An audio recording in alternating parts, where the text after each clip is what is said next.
Recién finalizada la cumbre árabe de Argelia, cuando todavía no se aprecia el final de la intifada, la revuelta palestina en los territorios ocupados por Israel, Documentos TV les ofrece esta noche un reportaje excepcional. Un equipo de Granada Televisión permaneció durante 18 meses investigando sobre el terreno y filmando en Egipto y Líbano con un único objetivo: averiguar cuáles son las raíces y las causas del resurgimiento del fundamentalismo islámico. El resultado de su trabajo es La Espada del Islam, el programa cuya primera parte verán ustedes esta noche y que mereció el premio Emmy de la Academia de Televisión de Estados Unidos. Por primera vez ante las cámaras desfilan los miembros de los grupos fundamentalistas más temidos: el Partido de Dios libanés y la Yihad egipcia. Hoy conoceremos a los fundamentalistas egipcios que acabaron con la vida del presidente Sadat y se proponen ahora proclamar una república islámica en el Cairo. Su mensaje es claro y rotundo: el Islam volverá y se apoderará del mundo.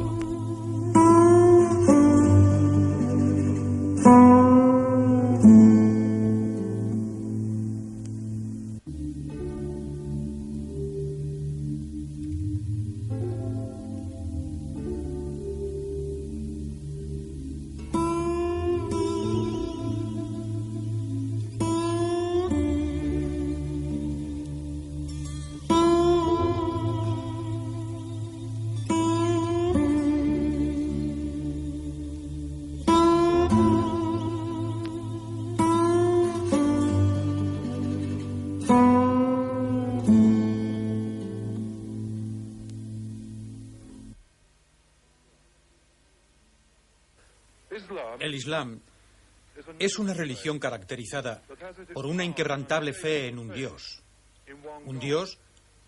lleno de piedad, compasión y justicia. Tú a 847. Están pegando a los pasajeros. Están pegando a los pasajeros. Ahora amenazan con matarles. Tenemos que aterrizar en Beirut. Son asesinos, atracadores y ladrones. Odian a todos los occidentales. Su objetivo es islamizar al mundo. Y como no nos defendamos bien, pueden conseguirlo. El verdadero Islam no priva a los inocentes de su libertad. El verdadero Islam reconoce la libertad dada por Dios.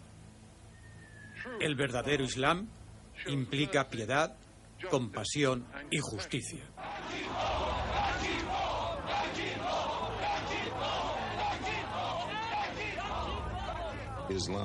El Islam es una religión vengativa. Tienen un ardiente deseo de vengarse, de enderezar algo que en su opinión no está bien.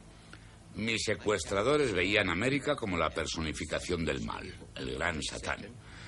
Y su deber sagrado era eliminar esa influencia del Medio Oriente para que la sociedad sea lo que debe ser. El secuestrador se paseaba por la cabina repitiendo una y otra vez: un americano debe morir, un americano debe morir. Y en ese momento pensé que yo sería ese americano que debía morir.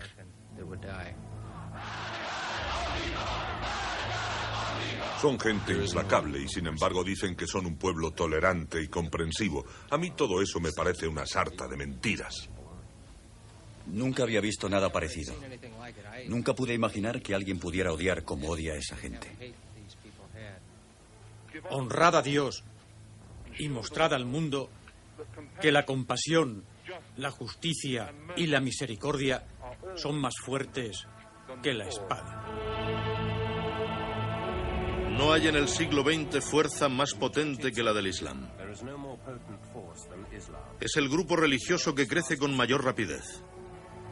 Pero el Islam es una religión tumultuosa.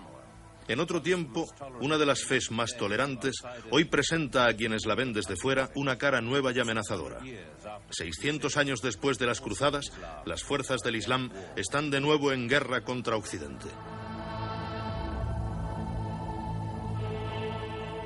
Estos son los nuevos guerreros del Islam. Su número aún es reducido, pero ellos se ven en la cresta de una ola musulmana que barrerá un mundo corrupto y decadente. El mundo occidental los ve simplemente como fanáticos y terroristas. Este programa trata sobre ellos. Nos han traído muerte y destrucción y muy poco sabemos por qué. ¿Por qué estos jóvenes secuestran y asesinan? Luchan y mueren en nombre del Islam. ¿Y por qué odian a Occidente?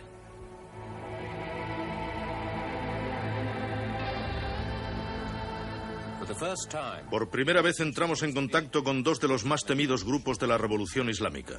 En Egipto, el grupo Yihad Islámica, responsable del asesinato de un presidente y ahora pendiente de juicio por intentar derrocar a otro. Y en el Líbano, los Hezbollah, el llamado Partido de Dios, autores de una implacable campaña de secuestros y muertes. Son hombres que empuñan la espada del Islam.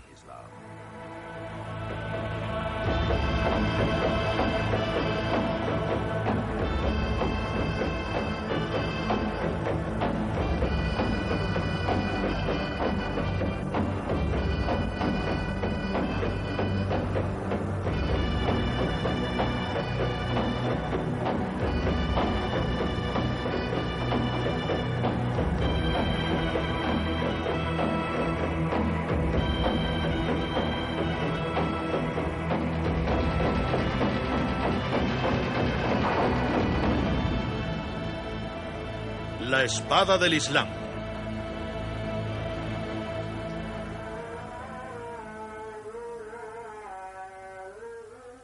El muezín llama a los fieles a la oración en el Cairo, la mayor ciudad islámica del mundo. Abajo, en sus calles, el Cairo es una ciudad a punto de estallar. 14 millones de personas se hacinan en un lugar construido para 4 millones.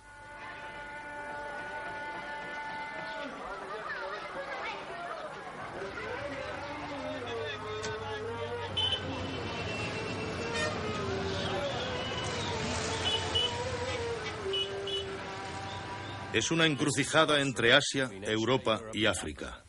Una ciudad que bordea 3 continentes y no pertenece a ninguno. En el Cairo, todas las tensiones entre el este y el oeste, entre el mundo rico y el mundo pobre, las mismas fuerzas que han dado vida al nuevo Islam, están expuestas a la vista de todos. Esta tarde, toda la ciudad observa con ansiedad la puesta de sol. Desde la antigua fortaleza de Saladino se señalará el momento que los musulmanes de todo el mundo han estado esperando, el final del último día del Ramadán.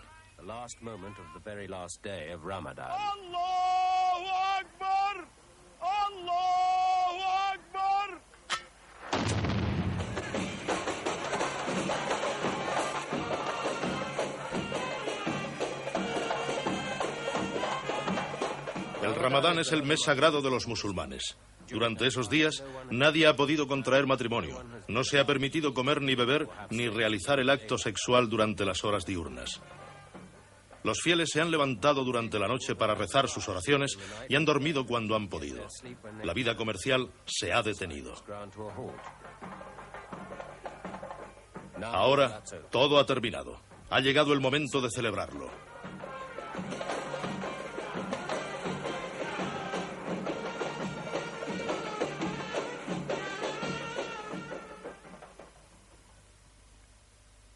Para otros, este equivalente musulmán de la víspera de Año Nuevo es época de plegarias y contemplación.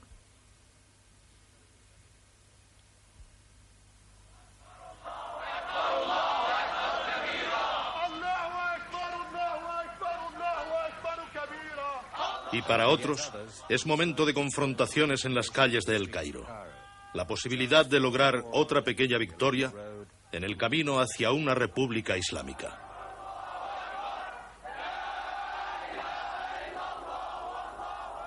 Hablamos de un grupo de verdaderos creyentes, intrépidos, entregados y que son perfectamente capaces de atacar los intereses occidentales y a los ciudadanos occidentales, personas que consideran la violencia como un instrumento adecuado en interés de su causa.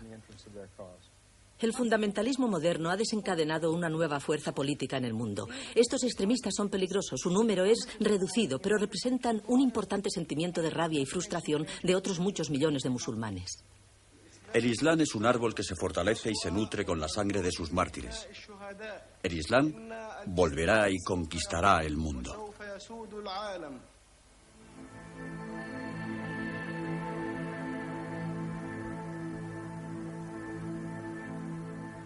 Hace 1300 años surgió una nueva fuerza en Oriente.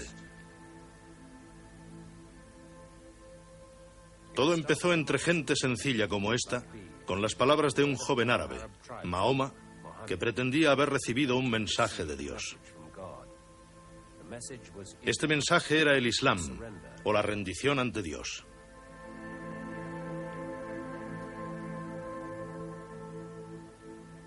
Cien años después, la fe islámica se había extendido por todo el mundo. Ninguna otra religión había crecido tan rápidamente. Para estas gentes, el Islam era algo más que una religión. Les ofrecía unas normas para gobernar cada aspecto de sus vidas. La vida casera, la familia, la política, la ley y el orden, todo ello formaba parte del mensaje del Islam. Egipto fue uno de los primeros países que sucumbieron, convirtiéndose en la nación más rica y abundante de un imperio islámico que haría palidecer al romano en sus momentos de mayor esplendor y que más adelante llegaría hasta las puertas de París. En el siglo XI, el Cairo era la joya del Islam, un centro mundial de cultura, arte, industria. Después todo aquello desapareció. Durante cientos de años los musulmanes fueron rechazados, invadidos, vencidos.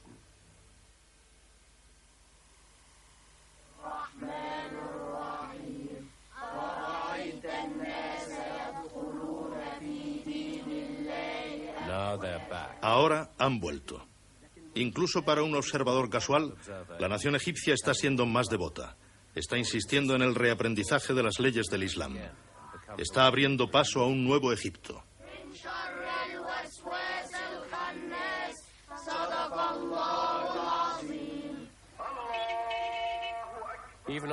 Hasta en los más crudos días del invierno, verdaderas muchedumbres salen de las mezquitas inundando las calles de la ciudad. Para los occidentales, el estado más moderno del Oriente Medio está decidido a volver la espalda al siglo XX.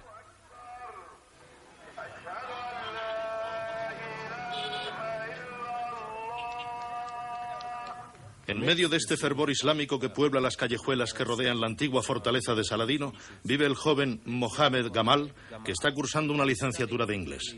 Es inteligente, moderado, pero como tantos otros jóvenes, deriva firmemente hacia el campo islámico, bordeando el extremismo.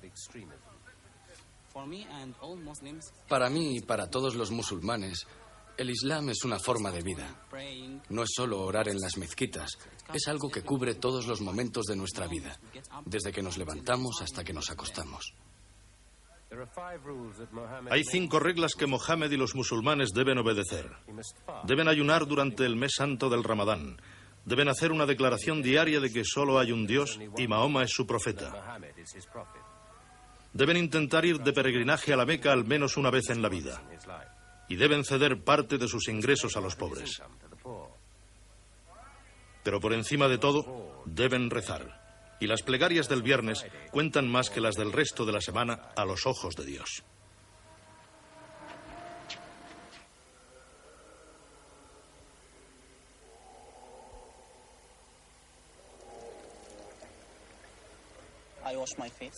Me lavo la cara 3 veces. ¿Y con qué objeto? Me permite presentarme ante Dios.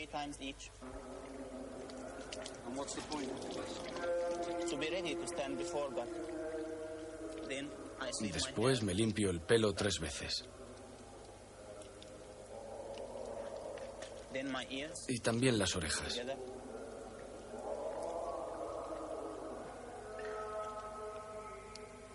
Ahora ya puedo rezar. En esta lobreguez sepulcral, un cristiano o un judío se sentirían como en casa. Podrían reconocer muchas semejanzas con su propia fe. Incluso los nombres son los mismos. Abraham y Jesucristo también son parte del Islam. Mahoma fue simplemente el último y más grande de los profetas según los musulmanes. Sin embargo, hay una diferencia. Si el Islam es una forma de vida completa, debe incluir la política, la forma en que gobernamos nuestras vidas. Para un musulmán, la política, la economía, los temas sociales son parte integrante de su religión, como lo es rezar en la mezquita. Por este motivo, Mohammed, al igual que otros jóvenes musulmanes, dice que deben tener un Estado islámico donde el gobierno y las leyes estén hechos por musulmanes para los musulmanes. Por encima de todo está la orden de Dios. Debemos obedecer a Dios cuando nos pide que apliquemos las normas islámicas que nos ha dado. Si aplicamos esas normas, quedarán resueltos la mayoría de nuestros problemas. Sin embargo, a nosotros nos parece que esas normas eran más indicadas para la sociedad primitiva en que fueron dictadas que para el siglo XX. A la ley islámica se le critica una innecesaria dureza, especialmente en lo que se refiere al trato dado a las mujeres. ¿Cómo se castigaría a una prostituta según el sistema islámico? Si está casada, con la pena de muerte, por supuesto. Si no está casada, se la azotará y expulsará del país durante 1 año. ¿Y a un ladrón? A un ladrón, sí. Existe una determinada suma de dinero. Si el ladrón roba esta suma, que ahora no recuerdo a cuánto asciende, se le cortarán las manos. Desde nuestro punto de vista, reconocemos que es un castigo muy severo, pero si se aplicara, a muchos ladrones se les quitarían las ganas de robar. Para una mente occidental, sería un acto considerado bárbaro cortarle las manos a un ladrón. Sí, eso parece desde el punto de vista general, pero no es tan severo como parece, porque si se aplicara a 1 o 2 ladrones, el resto dejarían de serlo. ¿Y no sería un poco brutal para esos 2 ladrones servir de ejemplo a los demás? Si sirviera de ejemplo a los demás, no me parecería una gran pérdida. Pero dejar vivir impunemente a los ladrones en una sociedad, dejar que se apropien de lo ajeno sin ser castigados, eso sí que es completamente inaceptable, no solo en los países islámicos, sino en todo el mundo, creo.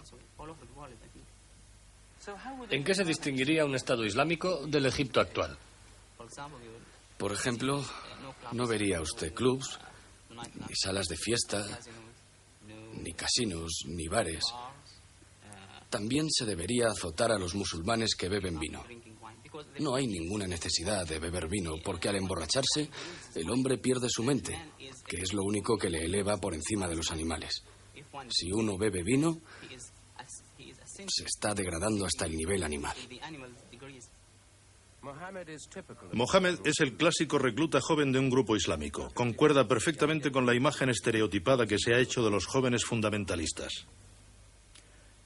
La mayoría de ellos tienen una educación. Yo diría que el 90% son estudiantes universitarios o licenciados universitarios, licenciados recientes. Son jóvenes entre los 20 y los 30 años.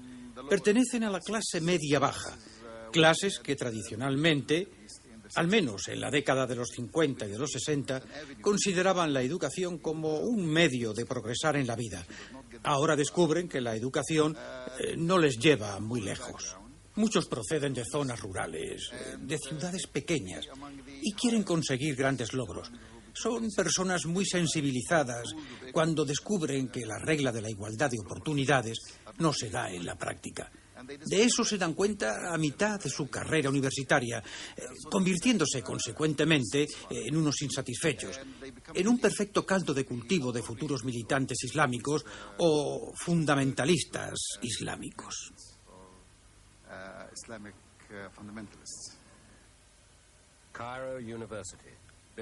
La Universidad de El Cairo fue construida en 1920 para proporcionar a la clase media egipcia una educación europea. De puertas para afuera, las mujeres egipcias liberadas se quitan el velo e, irónicamente, en su interior todas se apresuran a ponérselo. Actualmente, grupos islámicos de alumnos y profesores dominan la vida universitaria. Mezquitas improvisadas surgen en los pasillos y las clases se interrumpen tras la llamada a la oración.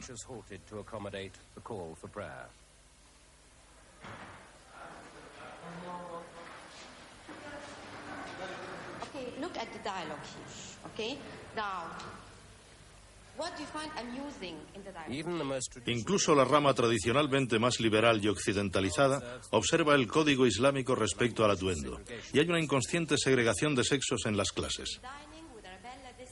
Pero esta recién encontrada modestia no es totalmente espontánea. Otras fuerzas trabajan tras el escenario. Le pregunto, ¿prefieres ser guapa o sexy? Y me dice, prefiero ser guapa. Cuando le vuelvo a preguntar si la belleza está en las manos, en el cuerpo o en la cara, me dice que la belleza está en la cara. Y le digo, no es necesario mostrar todo tu cuerpo para ser guapa. Lo importante es que se vea la belleza del alma y de la cara.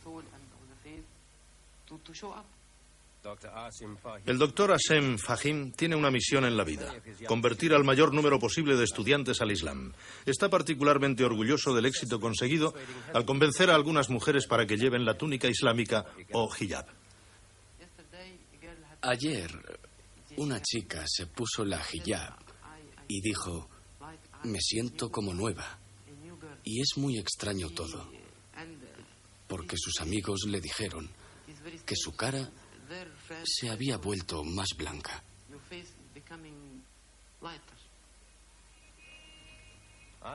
Las conversiones de Asim subrayan un hecho muy importante. Hace 10 años muy pocas mujeres egipcias se molestaban en vestir según manda el Islam.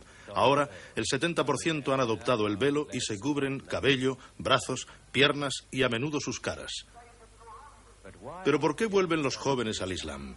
¿Por qué en las ciudades del este están surgiendo mezquitas constantemente? Los fieles llevan sus alfombrillas para orar en las calles.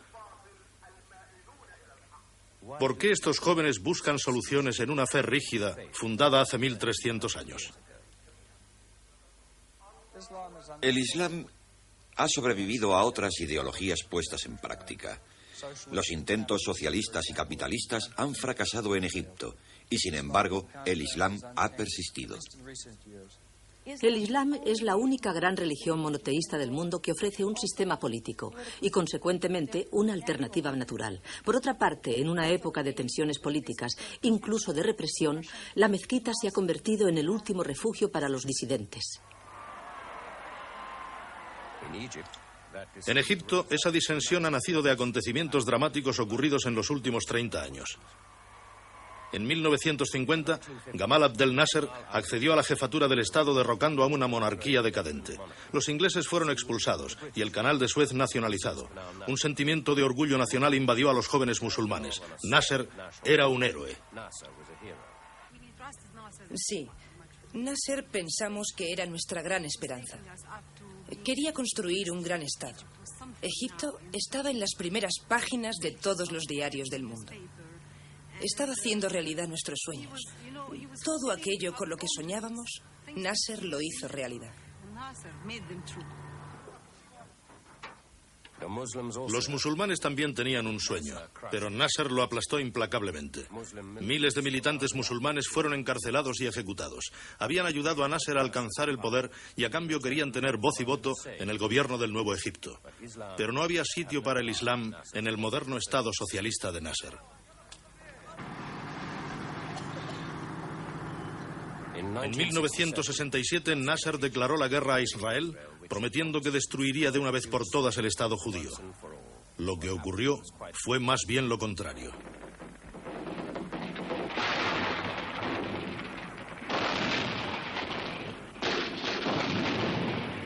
En solo 6 días, el ejército israelí derrotó a los egipcios. Recuerdo que en aquella época mi padre era ministro de Asuntos Exteriores. Es un hombre muy fuerte. Nunca ha sido un sentimental. Pero cuando nos vencieron, vi cómo cogió el Corán y salió a una terraza a leerlo. Por primera y última vez, vi llorar a mi padre. Entonces supe lo que era ser derrotados. Pensé, este no es nuestro país. Vi la catástrofe en la cara de mi padre. Nosotros, que éramos la primera nación del mundo árabe, ahora estábamos hundidos. Desde entonces nunca volví a confiar en Nasser. El intento socialista de Nasser había fracasado. La inmensidad de la derrota devastó el país. En su desesperación, los egipcios quisieron buscar una explicación y la respuesta llegó rápidamente. Egipto había abandonado el Islam. Israel había seguido fiel a su religión. Esta derrota era un castigo de Alá. Israel es el único país del mundo en el que el 100% de sus habitantes son judíos. Ellos luchaban por su religión y nosotros por el comunismo, por la igualdad, por cualquier cosa excepto por nuestra religión. Cuando Nasser murió, su sucesor Anwar el-Sadat no tardó en explotar este nuevo sentimiento religioso. Un viernes por la mañana en un diminuto pueblo a 15 kilómetros del Sinaí. El presidente de Egipto se une a los aldeanos en su plegaria. Sadat se encuentra muy a gusto entre sus gentes. Ahora mismo parece totalmente desconectado de las preocupaciones inherentes a su responsabilidad de mandatario. Su fe es profunda pero sencilla. Es una fe que le acerca a los que sufren. Esta era la imagen pública que Sadat cultivaba cuidadosamente. El devoto musulmán. A partir de entonces se le vería orar semanalmente. El presidente era un creyente muy sui generis. Nosotros íbamos a la mezquita todos los viernes. Y él cuidaba mucho de que enviados de todo el mundo le grabaran y filmaran mientras se suponía que oraba fervientemente a Dios. Era muy divertida. Nadie se lo creía, claro, porque estaba actuando. Para Sadat, el Islam no fue más que un elemento que le convenía. Llegado el momento, lo rechazaría de plano para revelar sus verdaderas intenciones.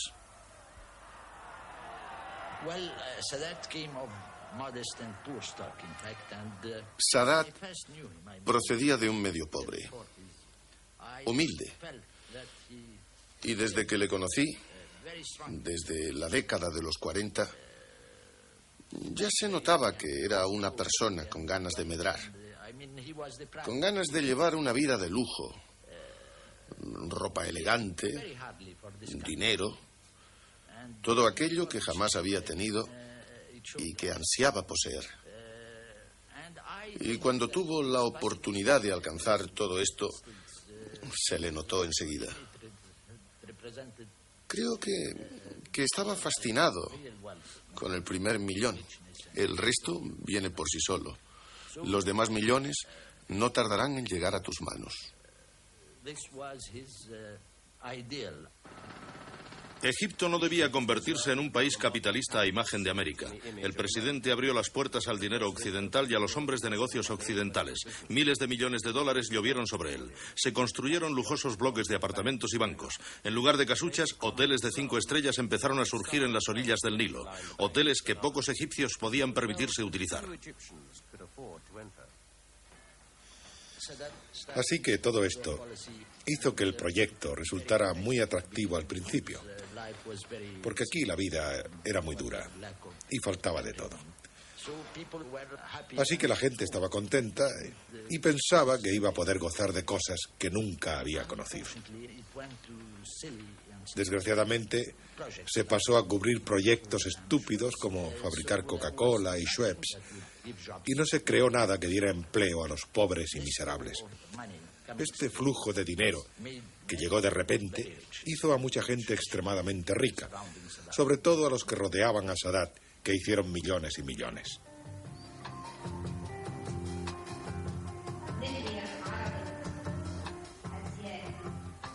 Con Sadat, Egipto se fue haciendo demasiado nacionalista.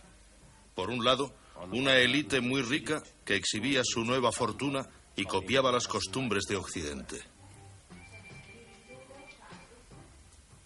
Abrió la puerta a toda clase de especulaciones.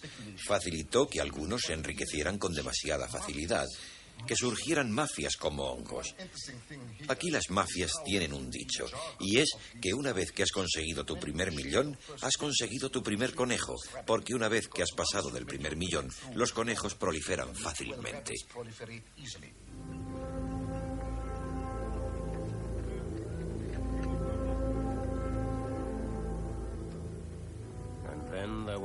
Y por otro lado estaban los pobres. Egipto estaba sufriendo un gran cambio social. La nación que en otro tiempo había sido el granero del Oriente Medio ya no podía alimentar a su población, una población con un índice de crecimiento de 1 persona por minuto. Al no poder sobrevivir en el campo, miles y miles de familias llegaban a la ciudad en busca de trabajo y sustento.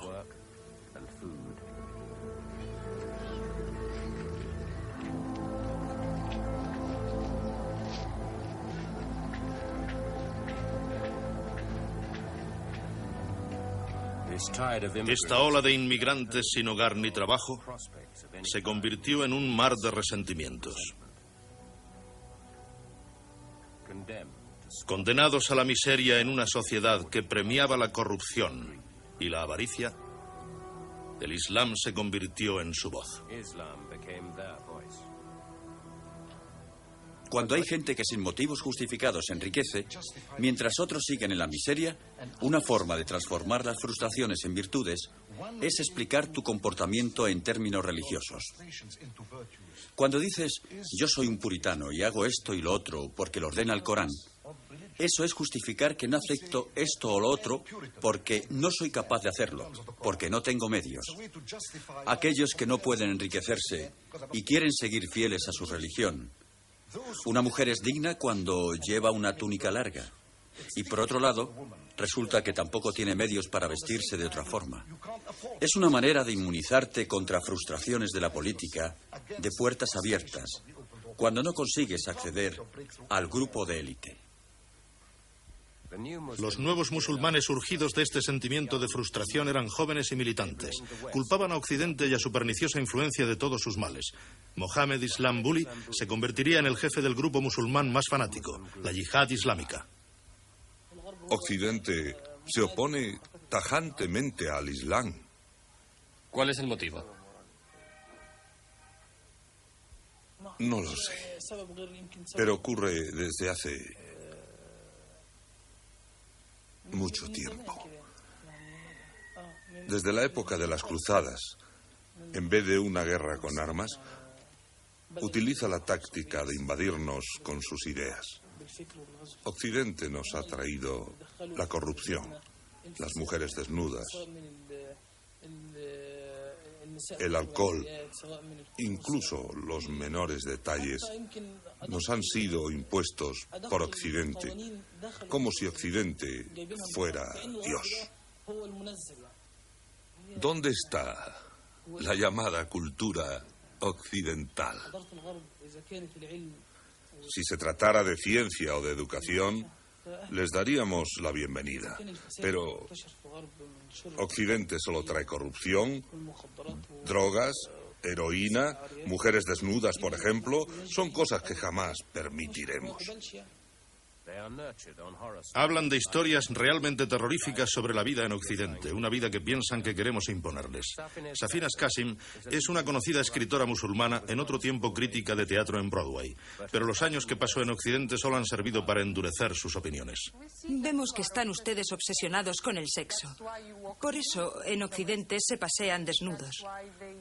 Por eso, hombres y mujeres se relacionan en la calle, se besan y en algunos jardines europeos hacen el amor a la vista de todos. Para nosotros eso es una afrenta a la dignidad humana. ¿Por qué habla de anti-islam? ¿Qué ejemplos, qué pruebas tiene? Esta entrevista, sin ir más lejos, le sorprende que un musulmán quiera ser gobernado por el Islam. Y esa sorpresa ya es un insulto. A nosotros no nos sorprendería que a los cristianos les gobernara el cristianismo. Al contrario, nos sorprende que no se rijan por principios cristianos. Ustedes vienen aquí, a tierras de musulmanes, y preguntan por qué queremos que nos gobierne el Islam. Eso ya, en sí, es una pura manifestación de anti-islamismo. Al ir aumentando este resentimiento de los jóvenes musulmanes, Egipto se convirtió en una bomba con una mecha muy corta. En 1977, esa bomba estalló. Con una nación prácticamente en bancarrota a pesar del flujo de millones, Sadat se vio forzado a reducir los subsidios a alimentos básicos. Miles de personas se lanzaron a la calle.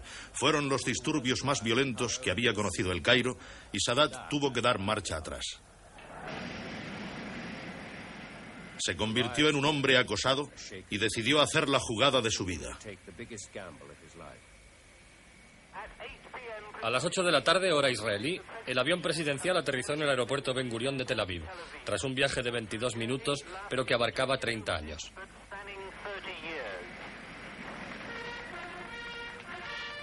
Con la promesa de una ingente ayuda americana para su débil economía, Anwar el-Sadat, el presidente creyente a su estilo, se echó en brazos del peor enemigo del Islam, Israel.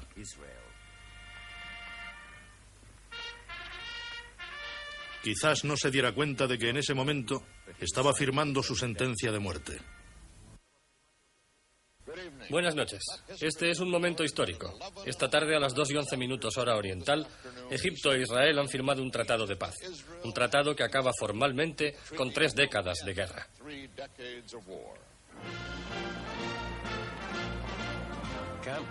Camp David lanzó a Anwar el-Sadat al estrellato internacional. A partir de ahora, todos sus movimientos serían captados por los medios de comunicación occidentales, que le aclamaban como el hombre que, sin ayuda de nadie, había pacificado el Oriente Medio.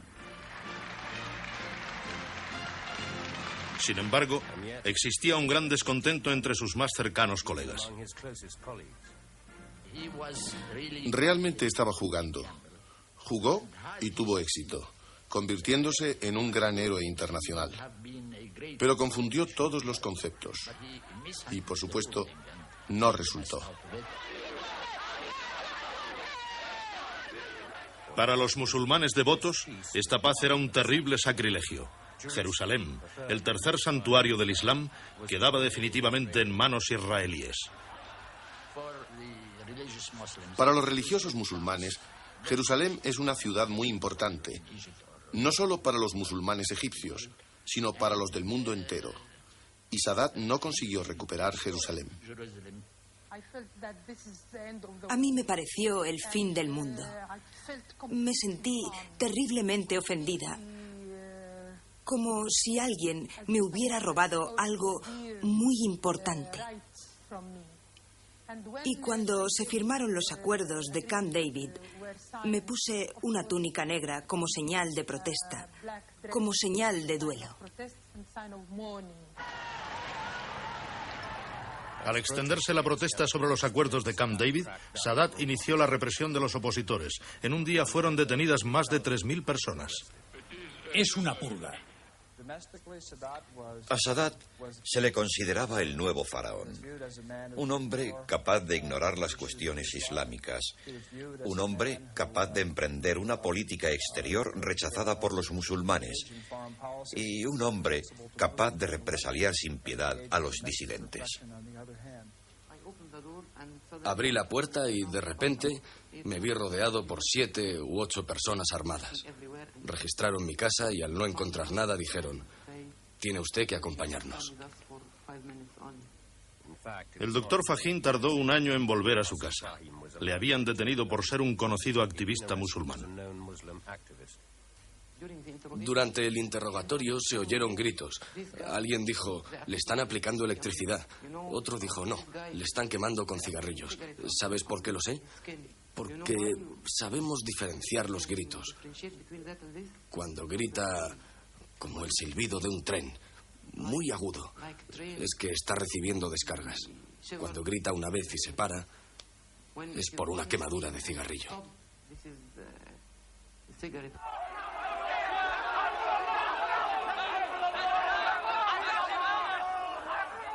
Las confrontaciones aumentaban, pero fue la detención de este hombre la que selló el destino de Sadat.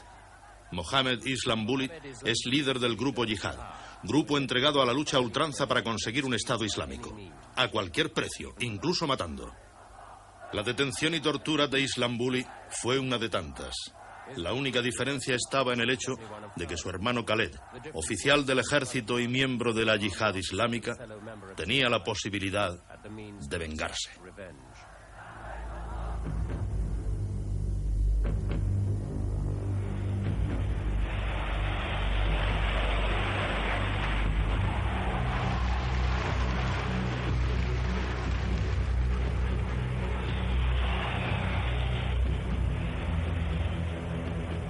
Sadat estaba sentado en su trono y Dios apareció de forma inesperada. Sadat cubría su espalda y Dios le atacó de frente.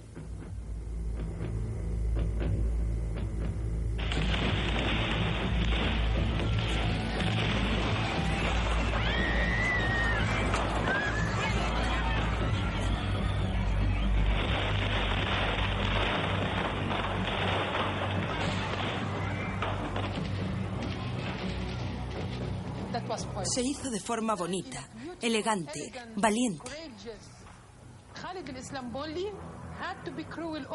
Khaled Islambuli tenía que ser cruel para ser bueno. Fue la persona más eficaz del mundo actuando así.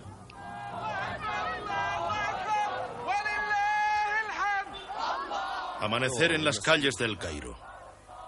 6 años después del asesinato de Sadat, el grupo autor del atentado prosigue su lucha en pro de un Egipto islámico.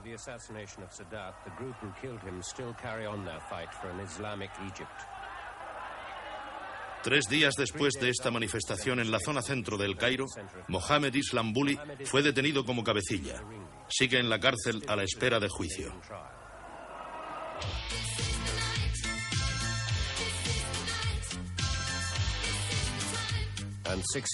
En estos 6 últimos años se han hecho muy pocas concesiones a los grupos islámicos que piden un cambio social. Chicos y chicas siguen viéndose a solas, desafiando las tradiciones musulmanas.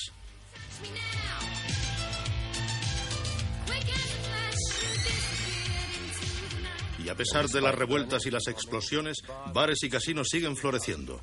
Los que se pueden permitir entrar en ellos siguen ansiando un estilo de vida occidental con gran desesperación por parte de los militantes musulmanes.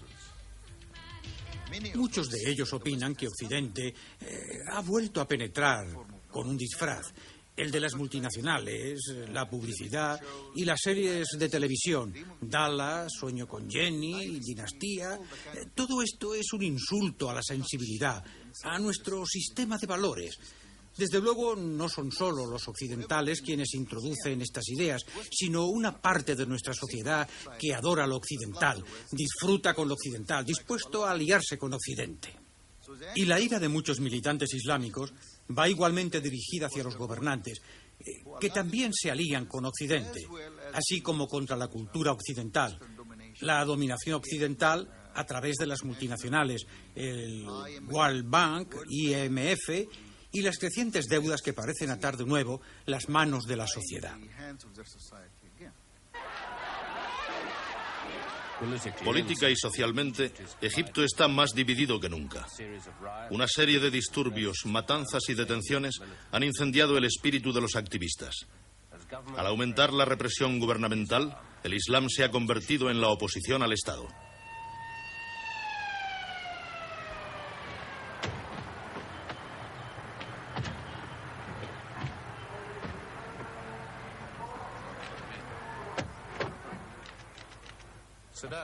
El sucesor de Sadat, el presidente Hosni Mubarak, anda sobre la cuerda floja. Se enfrenta a las exigencias de los militantes musulmanes, a grupos cuya fuerza y agresividad aumenta día tras día. Por otro lado, Mubarak es consciente de que también debe contentar a los que se oponen a un Egipto musulmán, su gobierno, sus generales y sus aliados americanos. Mubarak ha heredado la afición de su malogrado predecesor. En televisión también cultiva la imagen del presidente creyente. Pero incluso en la mezquita no descuida su protección. Recientemente fueron detenidos 30 miembros de la yihad islámica por un intento de derrocar su gobierno. La sombra de Sadat sigue estando presente. Mubarak sabe que tarde o temprano también tendrá que recortar los subsidios a los productos alimenticios para salvar a su país de la quiebra. Ello podría desencadenar esa explosión callejera que los militantes musulmanes están esperando. Esta gente se está extendiendo clandestinamente. Están ganando adeptos día a día y pueden surgir en cualquier momento causando problemas bastante serios. Con las masas, quiero decir.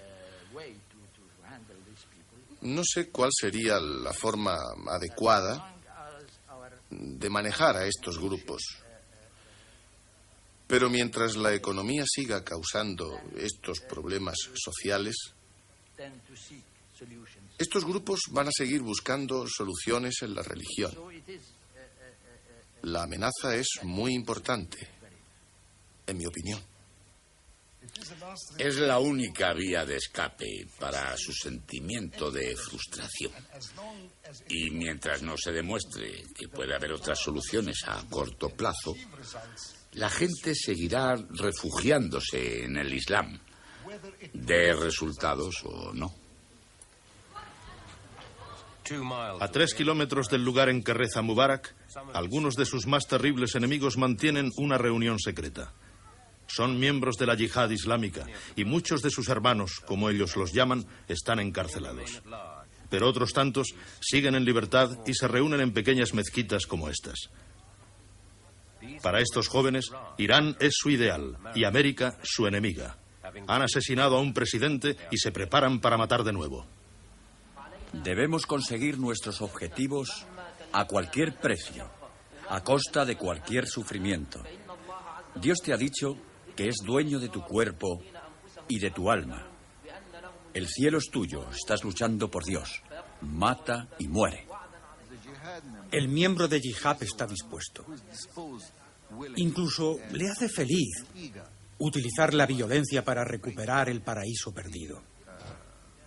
El miembro de Yihad Islámica, por su impaciencia, por su falta de sensatez política, está dispuesto a implantar el Estado Islámico, aunque tenga que destruir muchas de las instituciones existentes, aunque ello suponga el sufrimiento de muchos, aunque suponga la muerte de muchos.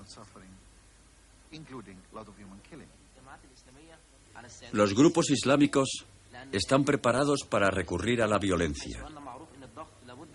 Tenemos que presionar y presionar hasta que esto explote. Están deteniendo a jóvenes musulmanes. Dios nos ha ordenado que emprendamos una guerra santa. Dios y el profeta nos han dicho que construyamos un Estado islámico. Debemos sacrificarlo todo. Debemos sacrificarnos nosotros para lograrlo, aunque esto implique que tengamos que morir por nuestra fe.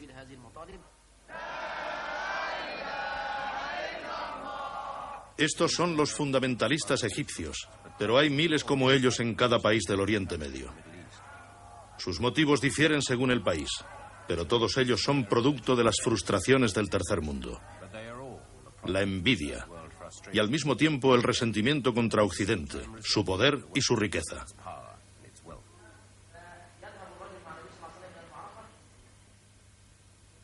Tienen un sueño, un mundo donde un gobierno islámico, algo que aún no ha existido, que no se ha aprobado, solucione todos sus problemas. Según dicen ellos, gracias al Islam, los pobres prosperarán y serán fuertes. Irán les ha mostrado el camino. Irán ha realizado nuestros sueños. Lo que ha pasado en Irán debería pasar en todas partes. ¿Por qué lo dice? Lo digo porque han conseguido lo que queremos. Se están gobernando según el Islam. Nosotros queremos gobernarnos según el Islam. El Islam volverá, por mucho que se opongan los ateos, los americanos o los rusos. Les guste o no. Le guste a Mubarak o no. El Islam volverá cueste lo que cueste. Queremos construir un Estado islámico aunque nos cueste la vida. El Islam es un árbol que se nutre de sangre y crece sobre terrenos áridos. El Islam es un árbol que bebe la sangre de sus mártires. El Islam volverá y regirá el mundo. ¿Son solo las palabras de un pequeño grupo de fanáticos o representan una amenaza real?